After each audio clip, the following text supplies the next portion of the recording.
ये बीज आपकी किस्मत को चमका सकता है। ये वो बीज है जो आपके जीवन की हर तांत्रिक बाधा को दूर करता है। ये वो सीड है जो आपको धार्मिक बनाता है। ये वो सीड है जो आपके दुश्मनों को आपके पास फटकने भी नहीं देता। आपके घर में राजाशाही माहौल हो जाएगा। झोंपड़ी भी राजमहल बन जाती है जिस जगह पर ये सीड होता है। क्या है ये, आइए जानते हैं। मैं हूँ डॉक्टर उमा श्री, आपकी अपनी ज्योतिषी बहुत बहुत स्वागत करती हूँ और नित नई ऐसी जानकारी लेके आती हूँ जो आपके बहुत काम की होती है। अगर आप आज पहली बार चैनल पर जुड़े हैं तो इसे सब्सक्राइब ज़रूर कर लीजिए। वीडियो पसंद आती है तो मित्रों लाइक ज़रूर कीजिए। आपका लाइक मेरे लिए बहुत ही मायने रखता है। आइए वीडियो शुरू करते हैं। ये जो सीड है आप देख रहे हैं, ये है बील वृक्ष के सीड, जिसको कि आप बिल्व पत्र भी बोलते हैं।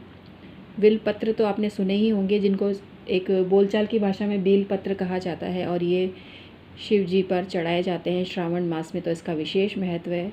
बील पत्र के तांत्रिक प्रयोग तो आपने बहुत से सुने होंगे, लेकिन आज मैं कुछ हटकर आपको जानकारी दे रही हूँ। ये है बील का जो फ्रूट होता है उसके अंदर से ये सीड निकलते हैं और ये जो सीड होते हैं बहुत ही ज़्यादा काम के हैं। जितना पावन ये वृक्ष है उतना ही पावन इसके सीड हैं, क्योंकि ये सीड होता है तभी तो वृक्ष लगता है। तो बील फ्रूट जो होता है जो बहुत पका हुआ हो उसमें से भी ये निकल जाते हैं, नहीं तो मैं बहुत ही इजीली आपको बता रही हूँ। इसका मुरब्बा जो मार्केट में मिलता है उसमें तो आपको सीड आराम से मिल जाते हैं। तो मुरब्बा खाने का मज़ा लीजिए और सीड निकाल लीजिए। सीड को निकाल कर अपने घर की चारों दिशाओं में रखने से हर प्रकार की नज़र बाधा, तांत्रिक बाधा, ब्लैक मैजिक सब कुछ समाप्त होता है। ओम नमः शिवाय बोलकर जो इसके सीड होते हैं, अगर इनको अपनी तिजोरी में भी रख लिया जाए या धन स्थान में रखा जाए और विनती की जाए भगवान भोलेनाथ से। हालांकि भगवान भोलेनाथ जो हैं धन के देवता नहीं हैं, लेकिन सब कुछ उनके अधीन ज़रूर है। हर देवी देवता, हर जिनको बोलते हैं जो कुछ है सब शिवमय ही हैं। ब्रह्मा विष्णु महेश तीनों ही हमारे पूज्य हैं। हम जो त्रिदेव हैं सब पर उन्हीं की कृपा होने से सब कुछ काम होता है। तो जब बहुत ही हेड ऑफिस में आपने रिक्वेस्ट भेज दी तो फिर तो बात पूरी होगी ना। तो इसलिए शिव जी को रिक्वेस्ट करें और आप देखिएगा आपके घर में धन के भंडार भरने लगेंगे। माँ गौरा और भगवान भोलेनाथ बहुत जल्दी प्रसन्न होते हैं और ये कहा भी गया है कि वो सब जगह भ्रमण करते हैं और देखते हैं किस घर में क्या परेशानी है और फिर उसको दूर करने की कोशिश करते हैं।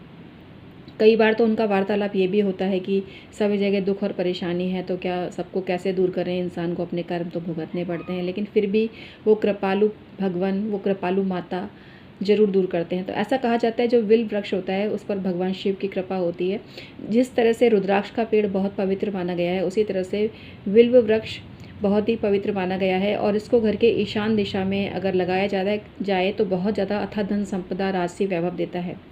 मैंने कुछ परिचित पॉलिटिशियंस के घर में भी इसको देखा और उनके घर में ईशान कोण में बिल्व का पेड़ था जिसमें बाकायदा फ्रूट वगैरह आते थे और ऐसे लोगों का काफ़ी राजनीतिक दबदबा था, नाम और प्रसिद्धि सब पाई। पहले उनका स्कूल था, मेरी भी प्रारंभिक शिक्षा वहाँ पर हुई और बचपन से मैंने देखा था वहाँ पर। तो बिल्व वृक्ष था वहाँ पर और धीरे धीरे हमने देखा बहुत सामान्य से परिवार होते हुए भी उन्होंने बहुत नाम, प्रसिद्धि, धन, वैभव सब कमाया और उनके घर की जो संतान थी उनका विवाह भी बहुत अच्छी जगह पर हुआ। इसी तरह से जो बिल्व पत्र का जो बिल्व का जो पेड़ होता है, कई घरों में हमने देखा जिन्होंने घर के बाहर भी इसको लगा रखा है, मुख्य द्वार के बाहर लगा रखा है। उनके घर में अथाह धन संपदा, भंडार भरे रहते हैं, इतना पैसा होता है उनके पास में, इतना पैसा होता है। लेकिन बिल्व पत्र जो होता है हर किसी के बस का नहीं होता, जिनकी किस्मत में लिखा होता है वही इसको लगा पाते हैं, ये भी तय है। तो यहाँ जो प्रयोग बता रही हूँ, बिल्व के जो सीड है इसका प्रयोग बता रही हूँ। ये जो सीड हैं अगर आप इनको अपने पूजा स्थान में धोकर रखते हो, शुद्ध और प्योर होना चाहिए, मतलब झूठा नहीं होना चाहिए कि आपने खाया और उसमें से निकल गए, जैसे खरबूजे के सीड वगैरह हम लोग रख देते हैं, इस तरह से नहीं होना चाहिए। और ये तो मैं सिर्फ आपको वीडियो में दिखा रही हूँ आपको, मैं स्वयं भी इन सीड्स को नहीं रखूँगी, लेकिन मैं आपको दिखा रही हूँ कि ये जो सीड हैं बहुत ही काम के होते हैं। अगर कोई बिल्व का जो फ्रूट है बील, अगर वो सूखा आपको मिल जाए, पका हुआ मिल जाए तो उसमें भी ईजीली आपको सीड मिल जाएंगे। तो ये जो सीड हैं चारों दिशाओं में रखें, हर प्रकार की तंत्र बाधा को दूर करते हैं।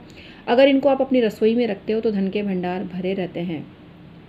इस सीड की जब सबसे खास बात ये भी है कि अगर इस सीड को अपने स्टडी टेबल पर रखा जाए तो व्यक्ति को अपनी जो पढ़ाई है उसका भी पूरा अच्छा रिज़ल्ट मिलता है। कुल मिला के ये जो सीड है बहुत ही ज़्यादा काम के हैं। ऐसे मनुष्य को शत्रु बाधा बिल्कुल भी परेशान नहीं कर पाती है जो कि बिल्व का सीड अपने पास में रखता है। इसके अलावा जो जब आपको किसी गरीब को दान देना हो तो आप बील का जो जूस आता है वो गरीबों को पिलाएं। कम से कम 11 गरीबों को बील जूस पिलाएं गर्मी में, तो आपको बहुत ज़्यादा पुण्य की प्राप्ति होती है। बिल्व का शरबत भी आता है, उसकी बोतल शरबत की कम से कम 11 बोतलें गरीबों को गर्मी में दान करें तो बहुत ज़्यादा पुण्य की प्राप्ति होती है। बिल्व पत्र के बहुत से प्रयोग हैं, लेकिन बिल्व वृक्ष के नीचे अगर आप बैठते हैं और कोई पत्ता ऑटोमेटिकली आप पर गिर जाता है और उस पत्ते को अगर आप अपने पर्स में रख लेते हो तो उससे आपका पर्स कभी पैसों से खाली नहीं रहता है। तो बहुत ही चमत्कारी है ये सीड। इस सीड को भी आप अपनी पर्स में रख सकते हो और अपने घर के आसपास बिखेर सकते हो, पूजा स्थान में रख सकते हो, धन स्थान में रख सकते हो। कुल मिला के बहुत ही चमत्कारी और पवित्र होते हैं ये सीड।